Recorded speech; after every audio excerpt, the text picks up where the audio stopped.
While the janitor at MIT was mopping the floor, he saw something that could change his life. On the blackboard was written an advanced Fourier equation. Anyone who could solve it had become a formidable mathematician. But the janitor just glanced at it and wrote down the answer. The next day, the professor came to the blackboard. He was shocked to see the perfect answer written there. This is correct.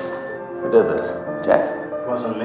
Nimish? No way. To find the person who solved this problem, the professor specifically held a special class. The classroom was filled with people. They were very curious about the identity of this mysterious genius. The professor wrote an even harder problem on the blackboard and promised that whoever could solve it would receive a reward. But no one could have imagined that the person who solved the problem was actually a janitor. He just glanced at the question, then picked up the chalk and wrote out the answer. The professor thought the janitor was causing trouble and was about to call him to the office for a reprimand. Seeing this, the janitor hurriedly fled. The professor was about to chase after him but was stopped by the teaching assistant. The professor looked at the blackboard and was very surprised. The problem on the board had been answered, and the answer was written perfectly. What the professor didn't expect was that the genius was actually a poor janitor. The professor found where the janitor worked, but Will had already resigned. When the professor finally found Will, he was being charged in court, but he wasn't panicking. He very quickly listed a long series of legal statutes.